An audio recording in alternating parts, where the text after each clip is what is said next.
with your good credit, they offer comfortable monthly payments or zero down payment and zero interest. Thank you, Orbel. I recommend them. For a free initial consultation, call now 888-310-1333. Watch Off the Clock today at 2 on KTLA 5.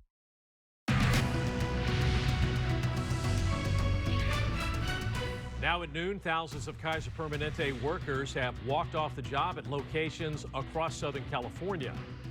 Thanks for joining us for the KTLA 5 News at noon. I'm Glenn Walker. And I'm Lou Parker. That strike was expected and is scheduled to last until early Saturday morning. They are striking over what they call a short staffing crisis that has affected the quality of patient care. KTLA 5's Corrine Winter live now in West LA with more. Corrine? Glenn, we've been speaking to these healthcare workers all morning, and they told us, they said they want to remind the public that they were considered real heroes during the pandemic, where they sacrificed so much, working long hours. They say they were extremely short-staffed, and now they're trying to negotiate a new contract where they say there is so much at stake.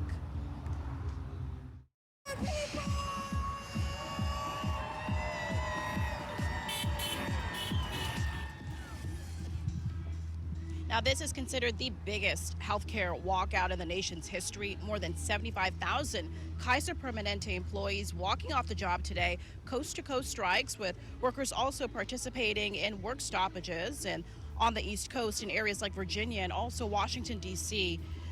There are discussions taking place behind the scenes right now between the coalition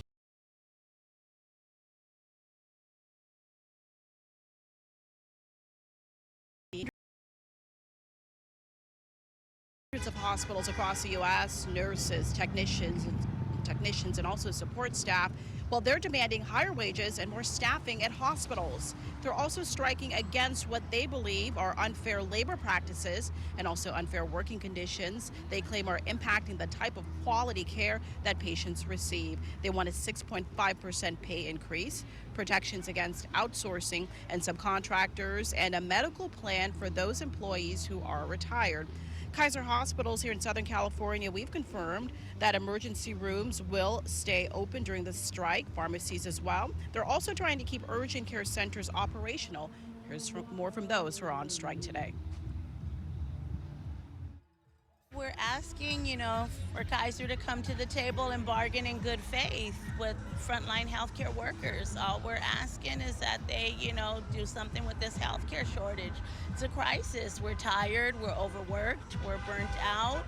They want to say it's because of the pandemic, but there was a healthcare shortage prior to the pandemic. We were tired and overworked then, and the pandemic just added to it. And Kaiser saying in a statement that it's their responsibility to continue to balance taking care of employees and being more affordable to our patients, members, and communities. Additionally, they said in that statement that bargaining is ongoing and both sides have reached several agreements over specific provisions. They'll continue bargaining with the coalition until they reach a fair and equitable agreement. The question remains, when will that happen? Will that actually happen today or before Saturday? Again, this is a 3-day strike.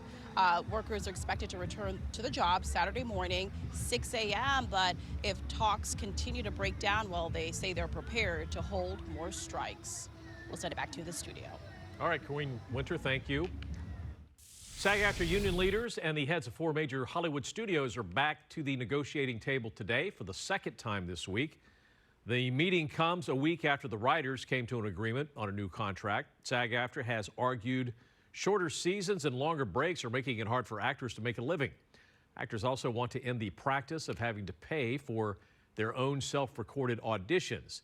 The use of artificial intelligence has also been a sticking point in negotiations. A procession for a fallen Manhattan Beach police officer has just ended at the LA County Coroner's Office.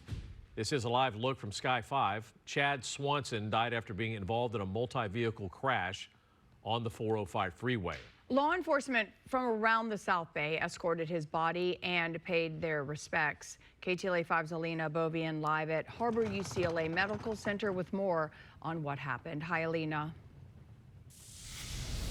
Hi there, good afternoon. And before the procession started, they were all gathered here at Harbor UCLA Medical Center. They were all here to honor 35-year-old fallen Manhattan